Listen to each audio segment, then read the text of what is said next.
Je ne pouvais pas éviter cette fête, parce que ça a été une grande fête qui a été merveilleusement organisée par Patrice Giraud et ses collaborateurs et collaboratrices. Il faut dire que c'est un peu exceptionnel. Là, je pense que c'est vraiment un moment sublime. On a eu un moment musical rarissime. Et je dois dire que ne pas participer à cette fête, ça aurait été une erreur de ma part, voyez-vous. Vous savez, quand on fait du doublage, il faut être honnête. Donc, on essaie de faire il faut oublier votre métier d'acteur personnel, c'est-à-dire ne pas faire ce que vous savez faire, mais faire ce que l'autre a fait. C'est la moindre des honnêtetés. Parce qu'à ce moment-là, moi, ça m'est arrivé. Vous savez, je me suis vu dans des films. J'ai tourné en Roumanie, puis le soir, dans ma chambre, à l'hôtel, je regardais la télé, puis pof, je me voyais dans une série d'Arsène Lupin ou d'autres, et avec des voix absolument incroyables. Je me souviens d'Henri Vire-le-Jeu, qui faisait partie du film avec moi, et je l'ai vu, ce garçon qui avait une voix, Henri, qui avait une voix complètement basse, et là, et je l'ai vu doubler en Roumanie avec un garçon qui avait une voix très haute, comme ça. Alors, pour nous, c'était insupportable, ça nous faisait beaucoup rire. Mais moi, je trouve qu'on doit, quand un acteur a fait un travail énorme, moi, ça m'est arrivé de doubler des gens comme Charlie Chaplin, comme ça, il faut écouter ce qu'ils ont fait. Et essayer de refaire pour que le public ne soit pas trahi, parce qu'à ce moment-là, si vous faites tout à fait autre chose, d'ailleurs c'est le jeu auquel on participera tout à l'heure, c'est avec nos amis spectateurs, on essaiera tout à l'heure de voir un petit peu comment on peut tricher et donner d'autres voix à des personnages. Monsieur Roger Carrel. Hop.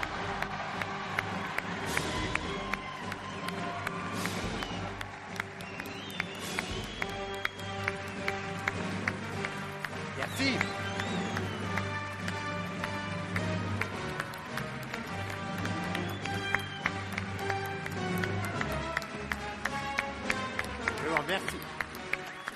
Merci. Merci à tous. Vous savez, c'est un accueil vraiment très chaleureux pour un droïde. Je ne sais pas si mes circuits vont tenir. Enfin, je l'espère. Nous verrons bien. Alors, on va tout à l'heure vous passer des extraits et on va essayer, par exemple, est-ce que beaucoup d'entre vous connaissent certains personnages? Est-ce que quelqu'un connaît Von Drake de Walt Disney? Le canard. C'est un canard fou qui parle avec l'accent allemand et qui fait toujours des expériences qui explosent. Ah, vous connaissez Von Drake? Ah, ben très bien. Et Porcinet? Alors, on va essayer, sur une séquence qu'on va projeter maintenant, de placer la voix de Von Drake et de Porcinet sur les personnages. Ça doit être savoureux. On va essayer. Alors, pas trop de foulage.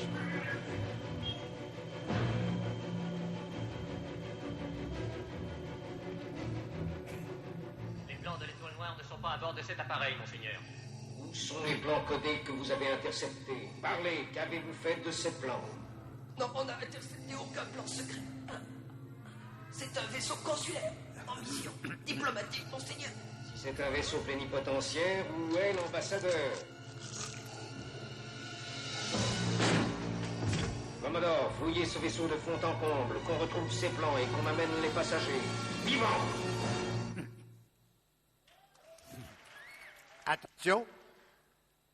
Autre chose.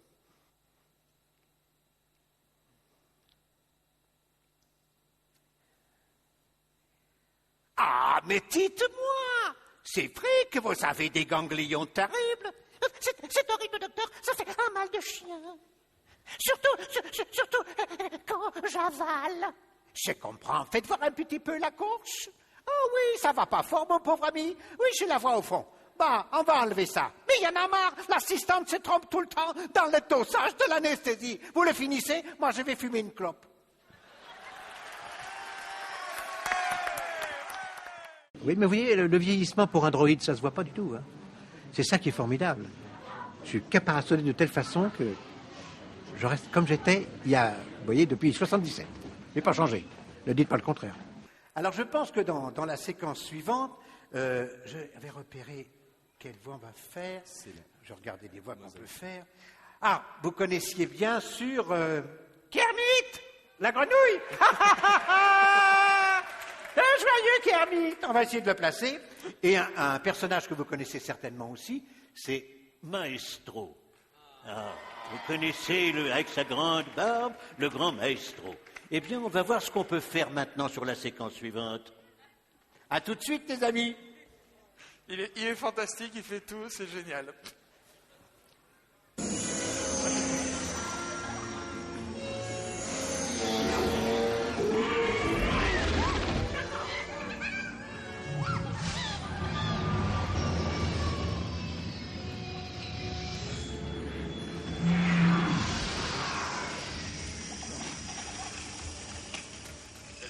à vous ces deux droïdes?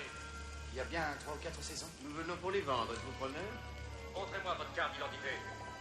Il est inutile de contrôler sa carte d'identité. Il est inutile de contrôler sa carte d'identité. Ce ne sont pas ces droïdes-là que vous recherchez. Ce ne sont pas ces droïdes-là que nous recherchons. Tout va très bien, on peut s'en aller. Tout va très bien, vous pouvez vous en aller. Bon, circulez. Bon, circulez. Allons, circulez.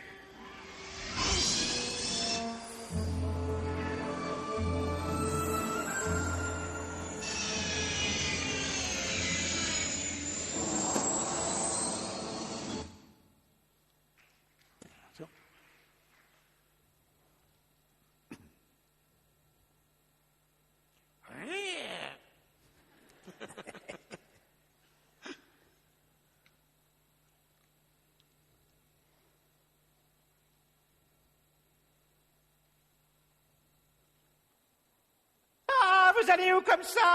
On cherche le parking. On a des places pour le grand, mais vous êtes preneur? Montrez-moi votre carte du fan club. Il est inutile de voir sa carte du fan club. Il est inutile de voir sa carte du fan club. Nous allons finir peut-être en retard à la réunion. Vous allez finir par être en retard à la réunion. Tout va bien, passez une bonne journée. Tout va bien, passez une bonne journée. Dépêchez-vous. Et dépêchez-vous, ça va commencer. Star Wars Show. Chaud devant.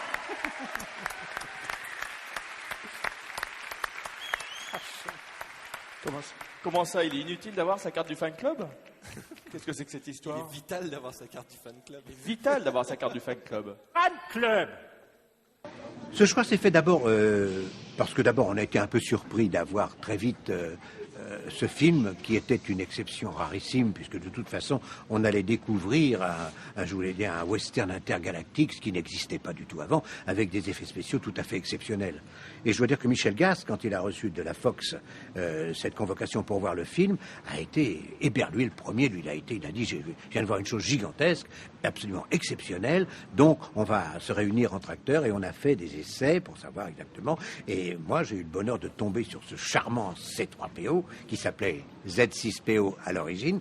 Et je dois dire que ça, c'est notre ami Eric Kahn qui nous a quittés malheureusement, mais qui à l'époque a fait la traduction et pour des facilités de compréhension, il trouvait que 6PO, c'était plus facile à dire que C3PO.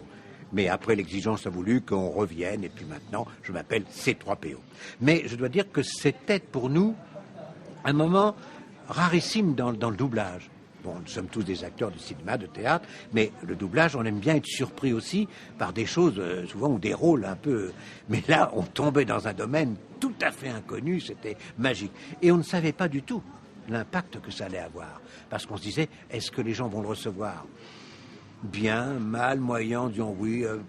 Et en fin de compte, ça a été, évidemment, le triomphe qu'on a connu et le bonheur qu'on a connu, c'est d'apprendre qu'il y aurait une suite. Mais on l'a pas su tout de suite. Alors, on va faire maintenant autre chose. On va avoir une séquence qui est tout à fait différente, qui est un petit clin d'œil au cinéma.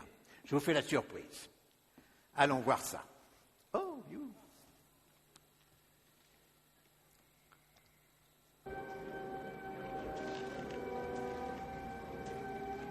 Bien, Votre Altesse, c'est l'heure des adieux. Oui, je crois. Faites pas trop de bile pour moi. Au revoir, princesse.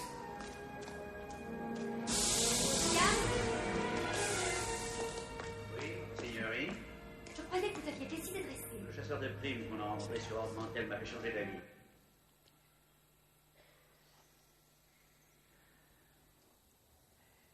J'ai besoin de changer d'atmosphère. Et ton atmosphère, c'est moi. C'est ça, princesse. Cause toujours, tu m'intéresses.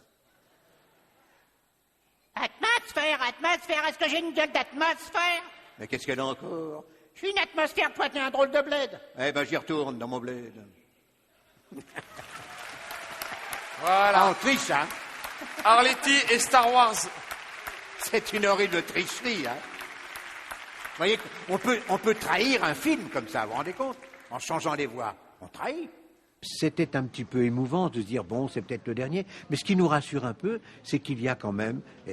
maintenant, les personnages apparaissent en dessin animé, on va les retrouver. Et je crois, je suis beau d'or, qu'il va y avoir peut-être, non pas un film, mais une série télévision des personnages. Et donc, je pense que j'aurai le bonheur de retrouver mon 6PO avec plaisir. Alors, qu'est-ce qu'on a maintenant comme chose amusante, là, comme personnage? Vous avez la séquence, je ne sais plus s'il y a une séquence de quoi, là, qui était prévue. Ah, mais je crois qu'on va retrouver notre petit personnage. Ah, mais oui, on va retrouver 6PO.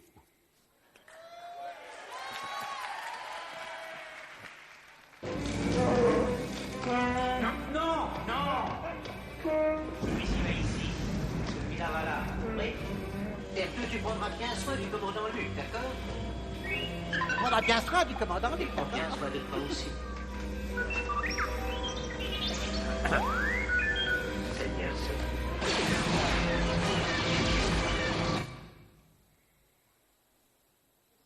Attention au départ.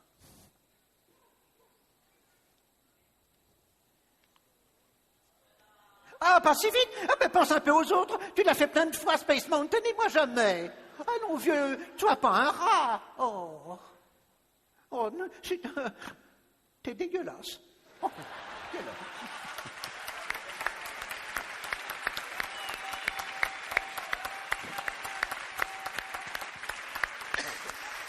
Vous avez vu comment il s'adresse à D2R2 quand même, pour une fois. C'est la première fois qu'il le traite comme ça. Oh oui, il est sympa. La toute première fois. Très sympa.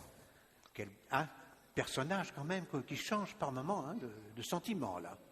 Je ne le reconnais plus. Alors maintenant, on va passer à un test. Non, pas du tout. Pas encore. Pas du tout. Il y a la cinquième Je crois séquence. qu'il y a encore un Il y a encore un extrait. extrait. Alors attendez, qu'est-ce qu'on avait prévu comme personnage pour ce test? Je vais regarder, moi. On va peut-être retrouver peut-être notre petit Winnie l'ourson. Et un personnage, je crois que vous aimiez bien aussi, qui est Alf. Alf qui adore les petits chats. Alors on va voir si on peut faire quelque chose avec ça. Attention, hein.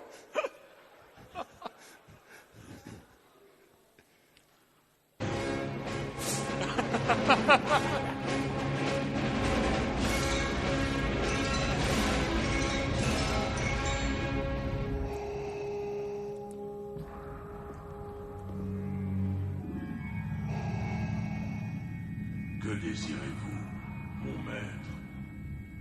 Il y a soudain un grand trouble dans la force. Je l'ai senti. Nous avons un nouvel ennemi, le jeune rebelle qui a détruit l'étoile noire. Tout me conduit à penser que ce garçon est le fils d'Anakin Skywalker. Comment est-ce possible? Lisez dans votre cœur, Seigneur Vador, et vous comprendrez que c'est la vérité. Il pourrait nous détruire. Il est tout jeune. Obi-Wan ne peut plus l'aider. Mais la force est avec lui. Le fils de Skywalker ne doit jamais devenir un Jedi. Si nous pouvions le convertir, il deviendrait un allié très puissant. Oui. Ce serait même un atout d'un grand intérêt. Est-ce faisable? Il sera notre allié ou il mourra, mon maître.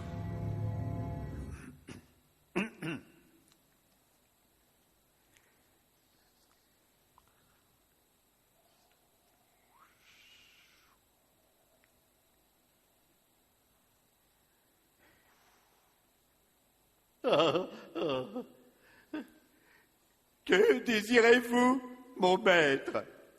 Êtes-vous prêt, mon grand, pour la dernière question? Ah ben, je suis prêt. Skywalker est votre neveu. Réponse A. Votre voisin. Réponse B. Votre fils. Réponse C. Le fils du capitaine Kirk. Réponse D. Ah ben, la réponse est facile. Laissez votre cœur, Seigneur Vador. Faites bien attention à ce que vous répondez. Cela pourrait vous détruire. Ah ben c'est tout réfléchi. Je dirais réponse C. Vous êtes sûr de ce que vous dites? Oh là là. La somme est coquette, l'enjeu est de taille. Oh oui alors. La question est facile. Je n'hésite pas un instant. C. Oh. Vous avez choisi la réponse C. Oh, c'est dur. Et c'est votre dernier mot.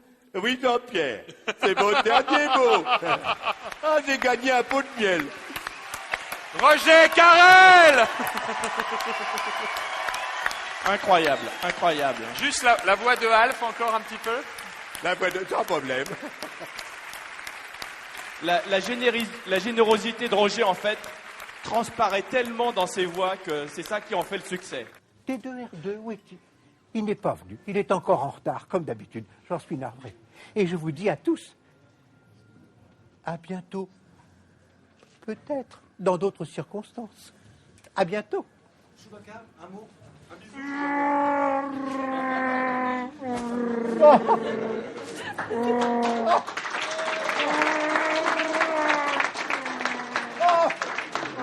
C'est trop. La perruque.